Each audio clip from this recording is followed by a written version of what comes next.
Hello विद्यार्थियों, स्वागत है आपका मेरे YouTube channel Raghav sir science में। आज हम लोक शिक्षण संचालनालय मध्य प्रदेश भोपाल द्वारा प्रकाशित प्रश्न बैंक में से अध्याय 8 जीव जनन कैसे करते हैं के महत्वपूर्ण वस्तुनिष्ठ प्रश्नों को समझेंगे। ब्लूप्रिंट के आधार पर इस अध्याय में से 5 अंकों के वस्तुनिष्ठ प्रश्न आ रहे हैं, इसलिए यह अध्याय बहुत महत्वपूर्ण है। इस वीडियो को आप अंत तक देखें, सारे वस्तुनिष्ठ प्रश्नों के सही उत्तरों को समझें। चलिए शुरुआत करते हैं हम इस अध्याय के पहले महत्वपूर्ण सही विकल्प से।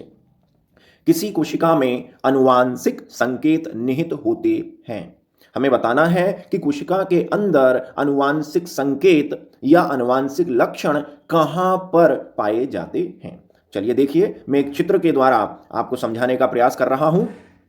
इस चित्र में सबसे ऊपर एक कोशिका बनी हुई है। कोशिका के अंदर केंद्रक है, केंद्रक के अंदर गुणसूत्र है, गुणसूत्र बने हुए हैं डीएनए से, और उस डीएनए पर छोटे छोटे खंड हैं जिन्हें हम जीन कहते हैं। यही जीन प्रोटीन बनाते हैं जो आने वाली संतानों में लक्षणों को व्यक्त करता है। तो कोशिका के अंदर केंद्रक, केंद्रक में गुणसूत्र, गुणसूत्र बने हैं डीएनए से, डीएनए के विशेष खंड जहां पर प्रोटीन संश्लेषण के संकेत लिखे हुए रहते हैं उनको हम जीन कहते हैं। तो इस प्रकार अगर हम उल्टा चलें कि अनुवांशिक लक्षण या अनुवांशिक संकेत प्रोटीन के द्वारा प्रदर्शित होते हैं। यह प्रोटीन कैसे बनेगा, इसका संकेत जीन पर लिखा हुआ रहता है। जीन डीएनए खंड हैं जो गुणसूत्र पर पाए जाते हैं, गुणसूत्र केंद्रक के अंदर होते हैं। तो हमें पता चल गया कि कोई भी प्रोटीन या अनुवांशिक संकेत वास्तव में कहां पर मिल रहा है, कहां पर मिल रहा है? यस, डीएनए में। तो डीएनए पे अनुवांशिक संकेत लिखे हुए रहते हैं जो आने वाली संतानों में लक्षणों की अभिव्यक्ति करते हैं। प्रश्न क्रमांक 2, कोशिका के केंद्र में किस भाग में प्रोटीन संश्लेषण हेतु सूचना निहित होती है? जो प्रश्न हमारा पहला था, बिल्कुल ऐसा ही प्रश्न दूसरा है। हमसे पूछा गया है कि प्रोटीन संश्लेषण की सूचना कहां पे लिखी होती है। कोशिका के अंदर केंद्रक में किस भाग पर बनने वाले प्रोटीन की सूचना लिखी होती है? तो ये चित्र वापस आपको समझा रहा है। बनने वाला प्रोटीन और उसके संकेत लिखे हुए रहते हैं जीन अर्थात डीएनए अर्थात गुणसूत्र पर। तो अगर यहां कहीं भी गुणसूत्र, डीएनए या जीन विकल्प है तो आप उसे चुन लीजिए, लेकिन यहां पर ऐसा कोई विकल्प नहीं है। तो हमारा विकल्प नंबर 2 का सही उत्तर है द उपरोक्त में से कोई नहीं। बढ़ते हैं आगे प्रश्न क्रमांक 3 की ओर। अमीबा तथा लेशमानिया में जनन किस विधि द्वारा होता है? तो लीजिए, अमीबा का चित्र हमने आपको दिखा दिया, लेशमानिया में हो रही अलैंगिक प्रजनन की क्रिया का चित्र आपको दिखाया। दोनों को गौर से देखें। अमीबा और लेशमानिया दोनों एक कोशिकीय प्रोटोजुआ हैं और दोनों में ही द्विविखंडन क्रिया द्वारा अलैंगिक प्रजनन हो रहा है। पहले केंद्रक 2 केंद्रकों में बट रहा है, फिर कोशिका द्रव 2 भागों में बट रहा है, और एक जनक कोशिका से 2 नई संतति कोशिकाएं बन रही हैं। तो अमीबा और लेशमानिया में अलैंगिक प्रजनन की विधि का नाम हुआ द्विविखंडन। बढ़ते हैं प्रश्न क्रमांक 4, प्लाज्मोडियम में जनन होता है। प्लाज्मोडियम यह भी एक प्रोटोजुआ है जो मलेरिया रोग उत्पन्न करता है। मलेरिया रोग का परजीवी प्लाज्मोडियम। प्लाज्मोडियम में कैसे प्रजनन होता है? तो मैं आपको बताना चाहूंगा कि प्लाज्मोडियम जब मच्छर के काटने के द्वारा लार के माध्यम से हमारे रुधिर में पहुंचता है, तो हमारे रुधिर में पहुंचने के बाद हमारे शरीर की यकृत कोशिकाओं और आरबीसी के अंदर ये विभाजन करता है, ये प्रजनन करता है, अपनी संख्या को बढ़ाता है। देखिए ये कैसे प्रजनन कर रहा है प्लाज्मोडियम। इसने अपनी कोशिका के चारों ओर एक मोटा प्रोटीन का आवरण बना लिया है जिसे हम पुटक कहते हैं, और उस पुटक के अंदर पहले इसका केंद्रक कई केंद्रकों में बट गया है। देखिए कितने सारे केंद्रक दिखाई दे रहे हैं। फिर प्रत्येक केंद्रक के चारों ओर थोड़ा थोड़ा कोशिका द्रव इकट्ठा हो गया, और देखिए ढेर सारी नई कोशिकाएं, नए संतति प्लाज्मोडियम यहां पर बन गए। तो पहले केंद्रक विभाजन हुए, उसके बाद कोशिका द्रव विभाजन हुआ, और एक ही कोशिका के अंदर ढेर सारे नए संतति प्लाज्मोडियम बन गए। जब ये पुटक फटेगा तो एक साथ बहुत सारे प्लाज्मोडियम बाहर आएंगे। तो एक जनक से दो से अधिक संतति जीवों का निर्माण हो तो प्रजनन की यह क्रिया बहुविखंडन कहलाती है। तो द्विविखंडन और बहुविखंडन दोनों ही अलैंगिक प्रजनन के उदाहरण हैं, जिसमें एक अकेला जीव अपने ही समान संततियों को जन्म दे रहा है। इस अलैंगिक प्रजनन की इस क्रिया को हम विखंडन कहते हैं। यह दो प्रकार का हो गया, द्विविखंडन और बहुविखंडन। प्रश्न क्रमांक 5, हाइड्रा एवं ईस्ट में प्रजनन किस विधि द्वारा होता है? तो ये लीजिए, हाइड्रा देखा आपने, यह सिलेंड्रेटा वर्ग का एक जलीय जीव है। इसमें जो पहले हाइड्रा दिखाई दे रहा है उसे हम जनक हाइड्रा कहते हैं। जनक हाइड्रा में देखिए एक छोटा सा उभार बन रहा है, छोटा सा उभार, इसे हम मुकुल या बड कहते हैं। धीरे धीरे ये उभार बड़ा होता चला जाता है, अपने जनक के समान आकृति ग्रहण कर लेता है और धीरे से अपने जनक से अलग हो जाता है। तो एक नया संतति या एक नया जीव यहां बन रहा है। इस प्रक्रिया को हम मुकुलन कहते हैं। बिल्कुल ऐसी ही प्रक्रिया ईस्ट में भी देखने को मिलती है। ईस्ट एक कोशिकीय फंगस है, इसे हम सैक्रोमाइसिस सेरेवेसी भी कहते हैं। शुरू में जो ए नंबर में लिखा हुआ है वो जनक ईस्ट है, पेरेंट ईस्ट सेल यानी जनक ईस्ट कोशिका। धीरे से इसमें देखिए एक तरफ एक छोटा सा उभार या बड बना, बड फॉर्मिंग। धीरे से उस बड में केंद्रक दो भागों में बटा, एक केंद्रक बड में चला गया। धीरे से कोशिका द्रव भी अलग हो गया और जब वह बड पूरी तरह तैयार हो गया, वह मुकुल जनक के समान दिखने लगा, तो जनक से अलग हो गया और न्यू ईस्ट सेल, नई ईस्ट कोशिका में बढ़ गया। नीचे की तरफ देखें, कभी कभी ये बड अलग नहीं होते और ईस्ट के साथ ही जुड़े रहते हैं और एक के बाद एक बडिंग या मुकुलन की क्रिया के द्वारा नए संतति ईस्ट बनाते जाते हैं और ये पूरी एक कॉलोनी बन जाती है। तो ईस्ट और हाइड्रा दोनों में ही क्या हो रहा है, जनक जीव के शरीर पर एक छोटा सा उभार या मुकुल निकल रहा है जो विकसित होकर नए जीव में बदल रहा है। तो इस प्रकार की अलैंगिक प्रजनन की क्रिया मुकुलन कहलाती है। प्रश्न क्रमांक 6, पुनरुद्भवन की क्रिया किन जीवों में पाई जाती है? पुनरुद्भवन क्या है? चित्र में देखें, यहां पर एक प्लेनेरिया, जिसे हम फ्लैट वर्म या चपटा कृमि भी कहते हैं, वो दिखाया गया है और साथ ही साथ हाइड्रा। चित्र में देखें तो आप पाएंगे कि प्लेनेरिया और हाइड्रा का शरीर कुछ टुकड़ों में टूट गया है, खंडित हो गया है और फिर प्रत्येक टुकड़ा आगे चलकर एक नया संतति जीव बना रहा है। तो जब कभी हाइड्रा एवं प्लेनिया जैसे सरल प्राणियों का शरीर कई टुकड़ों में काट दिया जाता है तो प्रत्येक टुकड़ा विकसित होकर एक पूर्ण जीव का निर्माण कर देता है। यह प्रक्रिया पुनरुद्भवन कहलाती है। तो यह भी अलैंगिक जनन का ही एक प्रकार है। अलैंगिक जनन मैं पुनः आपको बताना चाहूंगा, एक अकेला जीव ही अपने समान संततियों को जन्म दे समसूत्री विभाजन द्वारा, तो उसे हम अलैंगिक प्रजनन कहते हैं। तो प्लेनेरिया और हाइड्रा टूटने के बाद प्रत्येक खंड ने एक नया जीव बना दिया। यह क्रिया है पुनरुद्भवन, जो पाई जाती है हाइड्रा एवं प्लेनेरिया में। आप विकल्पों में देखें, प्लाज्मोडियम में हमने पहले देखा बहुविखंडन होता है, तो प्लाज्मोडियम विकल्प यहां से हट जाएगा। चलिए आगे बढ़ते हैं। प्रश्न क्रमांक 7, बीजाणु द्वारा प्रजनन किया जाता है। हमें बताना है कि बीजाणु द्वारा प्रजनन दिए गए विकल्पों में से कौन सा जीव करता है। तो पहले हम देखें कि ये बीजाणु द्वारा प्रजनन होता कैसे है। ये देखिए, यहां एक कवक जाल दिखाया गया है, कवक का जाल, जिसमें नीचे पतले पतले जड़ के समान राइजॉइड्स हैं, ऊपर लंबे लंबे कवक तंतु हैं। कवक तंतुओं के ऊपर बीजाणु धानियां हैं, जिसमें बारीक बारीक बीजाणु बन रहे हैं। इस प्रकार यह प्रक्रिया बीजाणु द्वारा जनन या बीजाणु जनन या बीजाणु समासंघ की यह प्रक्रिया कवकों या फंगसों में होती है। बीजाणु निर्माण में जनक कवक जाल जो पुराना है, अपनी बीजाणु पेटी या बीजाणु धानी में सैकड़ों प्रजनन इकाइयां पैदा करता है, जिन्हें बीजाणु कहते हैं। जब कवकों की यह बीजाणु पेटी या बीजाणु धानी फटती है तो ये बीजाणु हवा, पानी, भोजन या मिट्टी पर बिखर जाते हैं। यहीं से ये नमी को ग्रहण कर अंकुरण करते हैं और नए कवक जाल को जन्म देते हैं। तो बीजाणु बना पुराने कवक जाल पर और यह हवा के द्वारा दूर कहीं उड़कर चला गया, वहां अंकुरण करके उसने नया कवक जाल बनाया। तो प्रजनन की, अलैंगिक प्रजनन की यह क्रिया है बीजाणु जनन, और यह क्रिया पाई जाती है कवकों में, जैसे राइजोपस, म्यूकर इत्यादि। बढ़ते हैं प्रश्न क्रमांक 8, निम्नलिखित में से आवृत बीजी पौधों के पुष्प में मादा जनन अंग का भाग नहीं है। तो आवृत बीजी पुष्प मैं आपको बताना चाहूंगा, आवृतबीजी पौधे पुष्पीय पौधों को कहते हैं, इनमें फूल खिलता है। फूल पौधे का प्रजनन अंग होता है, क्योंकि इसी फूल में नर और मादा जननांग पाए जाते हैं। फूल में ही लैंगिक प्रजनन की क्रिया संपन्न होती है। अब आप देख लें, हमसे पूछा गया है मादा जननांग का भाग नहीं है, तो आप मादा जननांग को गौर करें। मादा जननांग 3 भागों से मिलकर बना है, अंडाशय, वर्तिका तथा वर्तिकाग्र। अब ऊपर विकल्पों को देखिए, मादा जननांग जायांग, जायांग अविकल्प है, स्त्री केसर बिल्कुल सही है।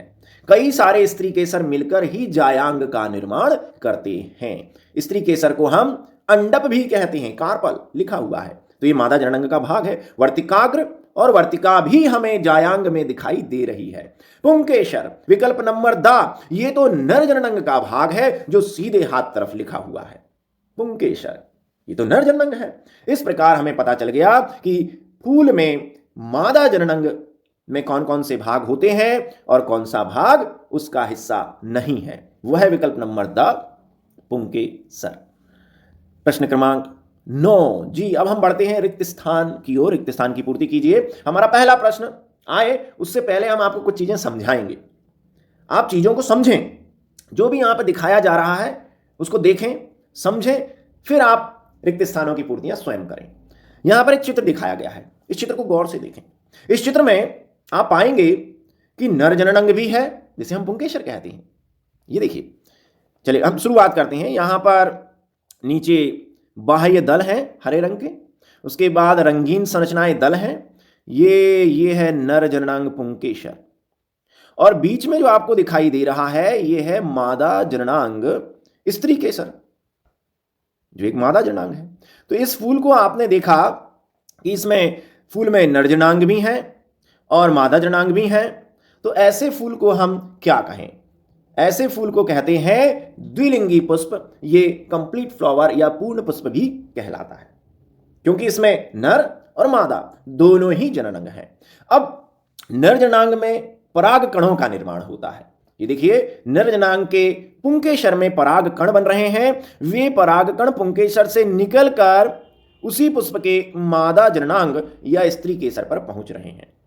तो अगर फूल द्विलिंगी है तो पराग कण उसी पुष्प के पुंकेसर से निकलकर स्त्री केसर पे पहुंच जाते हैं। इस प्रकार का परागण स्वपरागण या सेल्फ पॉलिनेशन कहलाता है। अब हम आपको एक दूसरा चित्र दिखाते हैं। लीजिए, ये दूसरे चित्र पर गौर करें तो आप पाएंगे कि यहां पर भी बाह्य दल हैं, रंगीन पत्तियां दल भी हैं, लेकिन एक फूल में केवल मादा जननांग स्त्री केसर है, नर जननांग पुंकेसर नहीं है। अर्थात यह एक लिंगी पुष्प हुआ, और चूंकि इसमें केवल स्त्री केसर है तो इसे हम मादा पुष्प कहेंगे। जबकि दूसरे पुष्प में देखें, इसमें केवल नर जननांग पुंकेसर है, स्त्री केसर है ही नहीं केंद्र में, मध्य में, या है तो अल्प विकसित है। तो यह भी पुष्प एकलिंगी पुष्प हुआ, और चूंकि इसमें नर जननांग पुंकेसर है तो इस एकलिंगी पुष्प को हम नर पुष्प कहेंगे, है ना, मेल फ्लावर। तो यहां एक बात और आपको समझ में आ गई कि फूल में अगर पुंकेसर और स्त्री केसर दोनों में से कोई एक प्रजनन अंग है तो वह फूल एकलिंगी पुष्प कहलाता है। अगर उस फूल में केवल स्त्री केसर है तो वो मादा पुष्प कहलाएंगे, और अगर उनमें केवल नर जननांग पुंकेसर है तो वो नर पुष्प कहलाएंगे। अगली बात जो मैं आपको बताना चाह रहा हूं, अब हमने बताया कि नर जननांग पुंकेसरों के पराग कोश में बनते हैं परागकण, जिन्हें जाना कहां है? जिन्हें जाना है मादा जननांग स्त्री केसर के वर्तिकाग्र पर। ये उड़े और उड़कर पहुंच गए स्त्री केसर पर। तो इस परागण में परागकण उसी पुष्प के वर्तिकाग्र पर न जाकर दूसरे पुष्प के वर्तिकाग्र पर पहुंच रहे हैं। तो परागकण एक पुष्प से दूसरे पुष्प पर जाएं तो इस प्रकार का परागण कहलाता है पर परागण या क्रॉस पॉलिनेशन। तो यहां आपने समझ लिया। अब आप प्रश्नों के उत्तर दे सकते हैं। पहला रिक्त स्थान, जब पुष्प में पुंकेसर अथवा स्त्री केसर में से कोई एक जनन अंग उपस्थित होता है तो पुष्प कहलाता है। नीचे देखिए, फूल में एक ही प्रजनन अंग है, स्त्री केसर या पुंकेसर, तो ऐसा पुष्प कहलाता है एकलिंगी पुष्प। रिक्त स्थान 2, यदि परागकणों का स्थानांतरण एक पुष्प के पुंकेसर से उसी पुष्प के वर्तिकाग्र पर होता है तो यह प्रक्रिया कहलाती है। ऊपर का चित्र देखिए, द्विलिंगी पुष्प में परागकण उसी पुष्प के वर्तिकाग्र पर पहुंच जाते हैं, ये क्रिया स्वपरागण कहलाती है। रिक्त स्थान 3, यदि एक पुष्प के परागकण दूसरे पुष्प पर स्थानांतरित हो तो यह प्रक्रिया कहलाती है। तो नीचे के चित्र में आपने देखा कि जब पुष्प एक लिंगी होता है तो मजबूरन परागकणों को एक पुष्प से दूसरे पुष्प पर जाना पड़ता है, यह क्रिया परपरागण कहलाती है। रिक्त स्थान 4 और 5, इन दोनों प्रश्नों के उत्तर हम एक साथ आपको समझा रहे हैं। चित्र की ओर गौर करें। यहां एक बीज की संरचना दिखाई गई है। यह एक द्विबीज पत्रीय बीज है जिसमें 2 बीज पत्र हैं। दिख रहे हैं आपको 2 बीज पत्र, मोटी मोटी मांसल संरचनाएं। और इन दोनों बीज पत्रों के बीच में बिल्कुल मध्य में इस बीज का भ्रूण है, भ्रूण एम्ब्रियो, जो आगे चलकर विकसित होकर नए पौधे को जन्म देगा। इस भ्रूण के 2 भाग हैं। भ्रूण का ऊपरी हिस्सा प्रांकुर, जबकि निचला हिस्सा मूलांकुर कहलाता है। जब हम बीज को जमीन में डालते हैं, ये बीज जब अंकुरण करता है तो अंकुरण करते हुए बीज को आप गौर से देखें तो भ्रूण का जो निचला हिस्सा है मूलांकुर, वो आगे वृद्धि करके जड़ में बदल जाता है, जबकि भ्रूण का जो ऊपरी हिस्सा है प्रांकुर, यह वृद्धि करके तने या स्तंभ का निर्माण करता है। तो जब बीज अंकुरण करेगा तो बीज के अंदर जो भ्रूण है उसके मूलांकुर से मूल या जड़ बनेगी और प्रांकुर से तना बनेगा या प्ररोह बनेगा। अब आप आसानी से प्रश्नों के उत्तर दे सकते हैं। किसी पौधे के बीज से भावी जड़ का निर्माण उस बीज के मूलांकुर भाग से होता है और किसी पौधे के बीज से भावी तने या प्ररोह का निर्माण उस बीज के प्रांकुर से होता है। बढ़ते हैं रिक्त स्थान 6 की ओर। जैसे जैसे शरीर की सामान्य वृद्धि दर धीमी होनी शुरू हो जाती है, जनन ऊतक परिपक्व होना प्रारंभ करते हैं, किशोरावस्था की इस अवधि को क्या कहा जाता है? रिक्त स्थान में लिखना है आपको। तो मैं आपको एक चित्र दिखा रहा हूं, बहुत सुंदर सा। इस चित्र में आप बाल विकास को देखिए। बाल विकास के दौरान होने वाले शारीरिक परिवर्तनों को देखिए। बाल विकास के दौरान शरीर में जो परिवर्तन होते हैं, उन परिवर्तनों के आधार पर हमने विकास को 3 अवस्थाओं में बांट दिया है। सबसे पहली अवस्था शैशवावस्था है, उसके बाद की अवस्था बाल्यावस्था है।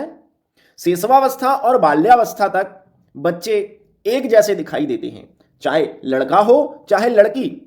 आप उनमें आसानी से भेद नहीं कर सकते। उनकी आवाज, उनकी शारीरिक बनावट लगभग एक जैसी होती है। लेकिन जैसे ही विकास के जब अगले चरण में बच्चा पहुंचता है, अर्थात किशोरावस्था में पहुंचता है, तो अब उसकी शारीरिक वृद्धि रुक जाती है। अब उसकी लंबाई और वजन का बढ़ना रुक जाएगा। उसकी शारीरिक वृद्धि रुक गई।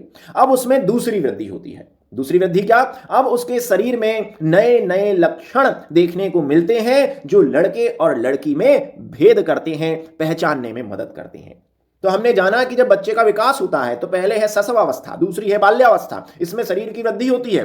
लेकिन जब बालक किशोरावस्था में पहुंचता है तो शरीर की वृद्धि रुक जाती है या धीमी हो जाती है। अब शरीर में हमें नए और भिन्न लक्षण देखने को मिलते हैं जिन्हें हम द्वितीयक लैंगिक लक्षण कहते हैं। जैसे शरीर का सुडौल हो जाना।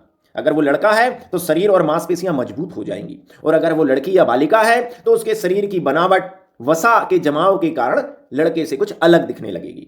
शरीर पर बालों का आना, लड़कों को दाढ़ी मूंछ आने लगती हैं। आवाज का परिवर्तन, लड़कों की आवाज भारी जबकि लड़कियों की आवाज पतली हो जाती है। बाह्य जननांगों का विकास, नर और मादा जननांग विकसित हो जाते हैं। मासिक धर्म और वीर स्त्राव शुरू हो जाता है महिलाओं में।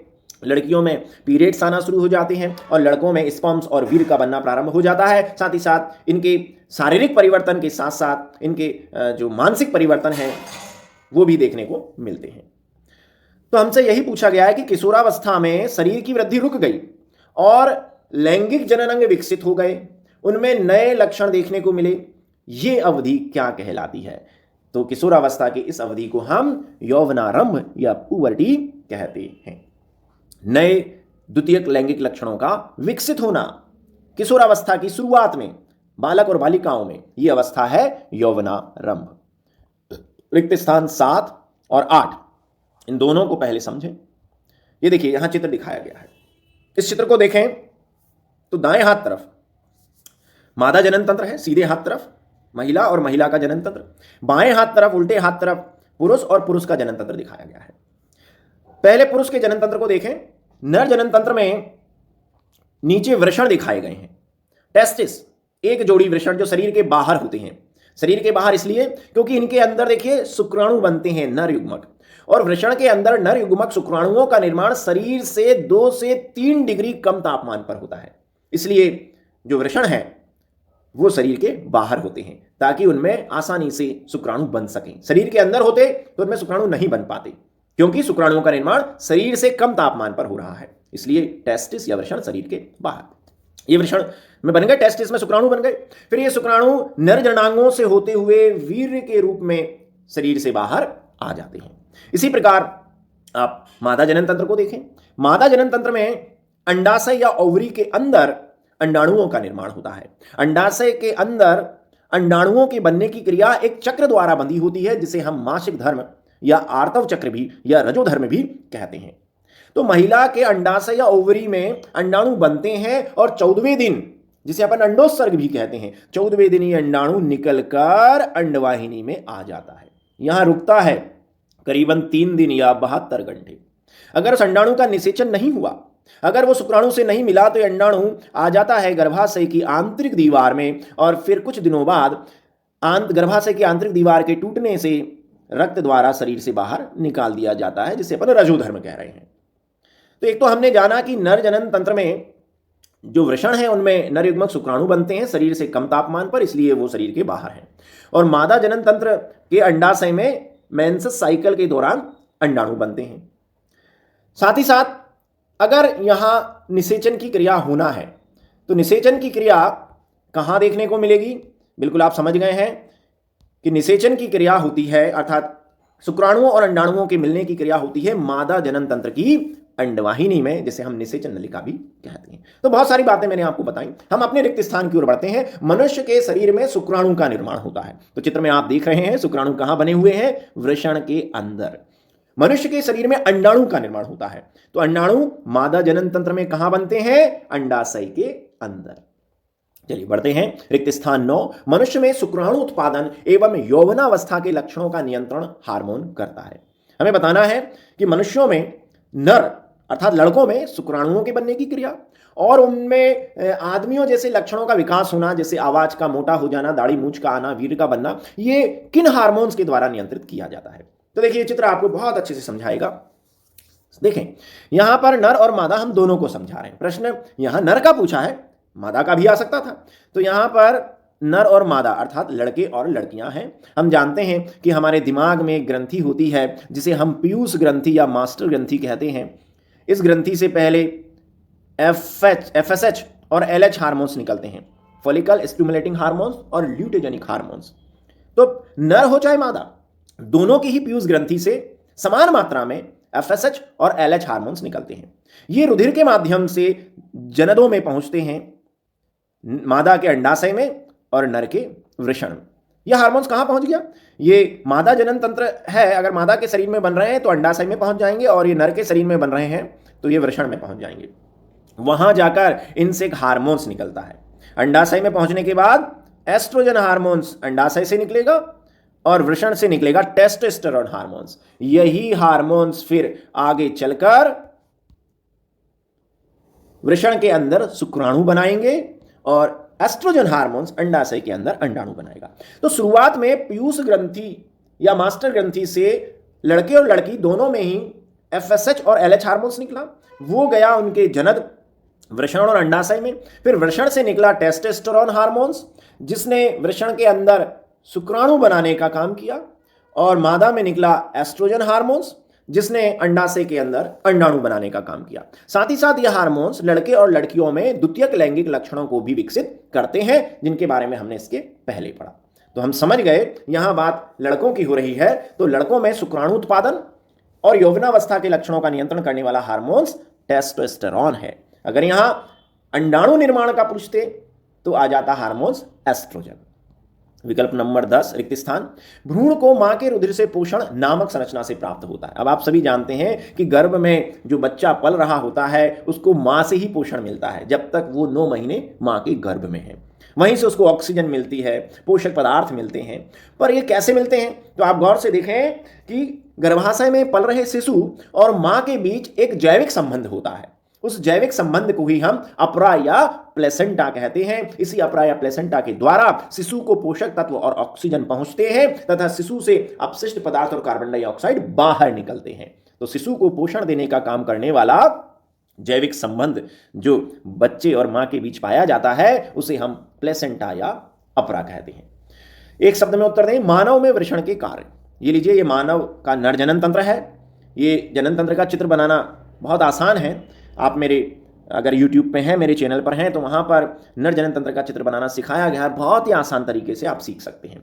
इस नर जनन तंत्र में देखिए, शरीर के बाहर वृषण है, इन वृषण के अंदर गौर से देखें आप, शुक्राणुओं का निर्माण हो रहा है। ये गोल गोल वृषण के अंदर मिलने वाली शुक्रजनन नलिकाएं हैं। इनमें ये देखिए सिर और पूंछ युक्त संरचनाएं शुक्राणु बन रही हैं। साथ ही साथ यहाँ पर अंतराली कोशिकाएं भी हैं। इन शुक्रजनन नलिकाओं के बीच बीच में यहाँ पर अंतराली कोशिकाएं हैं। इस अंतराली कोशिका से निकलता है जो हमने अभी बताया था आपको, टेस्टोस्टेरोन हार्मोन्स, जो द्वितीयक लैंगिक लक्षणों को विकसित करता है। तो हमें वृषण के कार्य बताना है। तो वृषण के दो कार्य हो गए, एक तो ये शुक्राणु बनाता है वृषण, और दूसरा सेक्स हार्मोन्स बनाता है टेस्टोस्टेरोन। तो हम पहुंच गए हमारे सही उत्तर की ओर। हमारे एक शब्द में उत्तर हो जाएगा वृषण के कार्य, वृषण में शुक्राणुओं का निर्माण और वृषण से टेस्टोस्टेरोन हार्मोन्स का स्त्राव। 2, गर्भ निरोधक की एक विधि का नाम लिखिए। गर्भ निरोधन अर्थात गर्भ धारण को रोकना, उसे हम गर्भ निरोधन कहते हैं। गर्भ निरोध को जन्म नियंत्रण के नाम से भी जाना जाता है। ये गर्भ धारण को रोकने की विधियां या उपकरण है, इन्हें हम परिवार नियोजन भी कहते हैं। भाई कहने में आता है ना, लगातार आपने कई दीवारों पे लिखा हुआ देखा होगा, न्यूज़पेपरों में, टीवी में जो एडवर्टाइज आते हैं उसमें भी लिखा रहता है, छोटा परिवार सुखी परिवार, है ना, 2 बच्चे सबसे अच्छे। तो आप बच्चों को जन्म देने से कैसे रोक सकते हैं, महिला को गर्भधारण से कैसे रोक सकते हैं, उसके लिए कुछ युक्तियां बाजार में आती हैं जिन्हें हम गर्भ निरोध की विधियां कहते हैं। पहली है रासायन विधि। रासायन विधि, इस विधि में हम हार्मोन्स की गोलियां या हार्मोन्स की क्रीम का इस्तेमाल करते हैं। ये गोलियां या जो क्रीम है ये अंडाणुओं और शुक्राणुओं को मार देती हैं। तो रासायनिक विधि, इसमें हार्मोन्स की गोलियां खाई जाती हैं, जैसे माला एन और माला डी। दूसरी है शल्य क्रिया विधि। इस विधि में महिला और पुरुष की शुक्रवाहिनी और अंडवाहिनी को काटकर बांध दिया जाता है। अगर महिला की अंडवाहिनी को काटकर बांध दें तो इसे महिला नसबंदी या ट्यूबेक्टोमी कहते हैं, और अगर हम पुरुष की शुक्रवाहिनी को काटकर बांध दें तो उसे पुरुष नसबंदी या वैक्सोटोमी कहते हैं। तो नसबंदी एक दूसरी प्रक्रिया है, इसे स्थायी विधि भी कहते हैं, क्योंकि एक बार नसबंदी हो जाने के बाद फिर महिला गर्भवती नहीं हो सकती, गर्भधारण नहीं कर सकती, बच्चे को जन्म नहीं दे सकती। तो हमारी शल्य क्रिया विधि भी हमें समझ में आ गई, नसबंदी। उसके बाद आती है भौतिक विधि।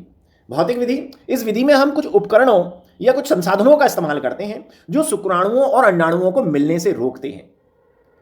ये भौतिक विधियों में आती हैं कंडोम्स या निरोध, पुरुष और महिला कंडोम्स जो शुक्राणु को अंडाणु से मिलने नहीं देंगे। इसी प्रकार इंट्रासेप्टिव डिवाइस अर्थात कॉपर टी, यह भी शुक्राणुओं को अंडाणुओं से मिलने से रोकती है। तो कई सारी बाजार में ऐसी गर्भ निरोधक विधियां हैं जिनसे महिला को अनचाहे गर्भ धारण करने से रोका जा सकता है। तो आप किसी भी एक विधि का नाम लिखकर यहां पर आ सकते हैं। जैसे अगर आप यहां रासायनिक विधि लिख रहे हैं तो माला एन और माला डी की गोलियां, शल्य क्रिया विधि लिख रहे हैं तो पुरुष नसबंदी और महिला नसबंदी, भौतिक विधि लिख रहे हैं तो कंडोम्स अर्थात निरोध तथा कॉपर टी लिखकर आ सकते हैं। प्रश्न क्रमांक 3, एक शब्द में उत्तर। एक विषाणु जनित यौन रोग का नाम लिखिए। ये यौन रोग क्या होते हैं? यौन रोग को नीचे देखिए हम STD भी कहते हैं, सेक्सुअली ट्रांसमिटेड डिसीज, अर्थात वे रोग जो लैंगिक संपर्क द्वारा फैलते हैं। लैंगिक संपर्क अर्थात मैथुन की क्रिया द्वारा एक व्यक्ति से दूसरे व्यक्ति में फैल जाते हैं, उन रोगों को हम यौन संचारित रोग कहते हैं। इस रोग के कई सारे उदाहरण हैं, जैसे AIDS, gonorrhoea, syphilis, genital herpes इत्यादि। इन रोगों में मनुष्य की प्रतिरक्षा तंत्र कमजोर पड़ जाती है, साथ ही साथ जननांगों में फुंसियां और दाने निकल आते हैं, खुजली और जलन मचती है, पस या मवाद बनता है और कमर अर्थात पेड़ू वाले रीजन में असहनीय दर्द होता है। अगर इन यौन संचारित रोगों का समय पर इलाज न कराया जाए तो ये घातक भी साबित हो सकते हैं। कुछ यौन संचारित रोग ऐसे हैं जिनका इलाज ही संभव नहीं है, ला इलाज है। उसी में से एक यौन संचारित रोग है और उसका नाम है एड्स, जो HIV अर्थात ह्यूमन इम्यूनोवायरस अर्थात विषाणु रोग है। तो हमसे पूछा गया था विषाणु जनित यौन रोग का नाम। तो पहले तो हमने जाना कि ये यौन संचारित रोग होते क्या क्या हैं और विषाणु द्वारा फैलने वाला यौन संचारित रोग है एड्स। इसका फुल फॉर्म है एक्वायर्ड इम्यूनो डिफिशियंसी सिंड्रोम। देखिए, यौन संचारित रोगों के फैलने का मुख्य कारण या एड्स के फैलने का मुख्य कारण ये 3 हैं जो चित्र में दिखाए गए हैं। एक है असुरक्षित यौन संबंध। अगर आप असुरक्षित यौन संबंध बनाते हैं एक से अधिक लोगों से तो आपको ये बीमारी लगने की संभावना है। गर्भवती महिला से उसके बच्चे को, अगर मां एड्स से ग्रसित है तो स्वाभाविक है कि उसके द्वारा जन्म लेने वाली संतान भी एड्स से ही ग्रसित होगी। साथ ही साथ इंजेक्शंस, जो कभी कभी नशा करने वाले जो व्यक्ति हैं, नशे का सेवन करते हैं, वो एक ही इंजेक्शंस का उपयोग कर लेते हैं एक दूसरे को नशे की दवाइयां देने के लिए। इसी से ये रोग फैलता है। पर अब आपने देखा है कि जब भी सीरिंज इस्तेमाल की जाती है, नई सीरिंज का इस्तेमाल किया जाता है। अभी वैक्सीनेशन हुआ, टीका लगा, तो हर बच्चे के लिए एक नई सीरिंज उपयोग में लाई गई। लेकिन अगर इस सीरिंज का उपयोग कई व्यक्तियों पे किया जाए, या फिर रक्त आदान की प्रक्रिया, किसी से हम खून ले रहे हैं और अगर वो एड्स से ग्रसित है, या किसी से हम अंग ले रहे हैं और वो एड्स से ग्रसित है, तो दूसरे व्यक्ति को भी एड्स हो जाएगा। तो इन 3 तरीके से एड्स फैलता है। इन तीनों तरीकों को अगर हम ना करें तो एड्स को फैलने से रोक सकते हैं। आगे बढ़ते हैं। ब्रायोफिल्म में कायिक प्रवर्धन किस विधि से होता है? ब्रायोफिल्म में कायिक प्रवर्धन, तो पहले हम समझें ये कायिक प्रवर्धन क्या है। पौधे के कायिक भाग जैसे जड़, तना, पत्ती, शाखा से अगर हम नया पौधा बना लें, फूल नहीं, फूल के अलावा पौधे के किसी भी भाग से अगर हम नया पौधा बना लें तो प्रजनन की यह क्रिया कायिक प्रवर्धन, कायिक प्रजनन कहलाती है। अब ब्रायोफिल्म, जिसे हम पत्थरचट्टा भी कहते हैं, उसकी पत्तियां अगर जमीन पर गिर जाएं या पत्थर पर ही गिर जाएं तो उस पत्तियों के किनारे से छोटी छोटी अपस्थानिक जड़ें निकलती हैं, अपस्थानिक कलिकाएं निकलती हैं, जो अंकुरित होकर नए पौधे बनाती हैं। पत्तियों के किनारों से निकलने वाली इन अपस्थानिक कलिकाओं को हम पत्र कलिकाएं कहते हैं। जैसा कि चित्र में दिखाई दे रहा है, पत्ती जमीन पर गिरी, पत्ती के किनारे से छोटी छोटी अपस्थानिक कलिकाएं निकली, हर कलिका ने एक नया पौधा बना दिया। तो यह है अलैंगिक प्रजनन या कायिक प्रवर्धन की एक विधि, है ना। अच्छा, एक देखो, एक बहुत अच्छी यहां पर एक बोलते हैं ना, पहेली लिखी हुई है। पहेली में उस पौधे का नाम भी छिपा हुआ है। अक्सर ये प्रश्न मंच में पूछी जाती है। मैं वो पत्ता नहीं जो टूट कर सूख जाऊं, बिखर जाऊं, बर्बाद हो जाऊं। मैं वो अजूबा हूं जो नया बाग फिर सजाऊं। तो कितना अच्छी बात लिखी हुई है कि मैं टूट कर कभी सूखता या मरता नहीं हूं, मैं टूट कर अगर जमीन पे गिर गया तो फिर नया पौधा बना देता हूं। मैं हूं अजूबा, अजूबा अर्थात पत्थरचट्टा या ब्रायोफिल्म। तो पत्थरचट्टा या ब्रायोफिल्म में कायिक प्रवर्धन का काम करने वाली उस संरचना को या उस विधि को हम कहते हैं पत्रकलिका या अपस्थानिक कलिका। उम्मीद है आपको ये वीडियो पसंद आया होगा। इसे अपने मित्रों को अवश्य भेजें, मेरे चैनल को सब्सक्राइब करें तथा ऐसे अन्य वीडियो को देखने के लिए तैयार रहें। बहुत बहुत धन्यवाद।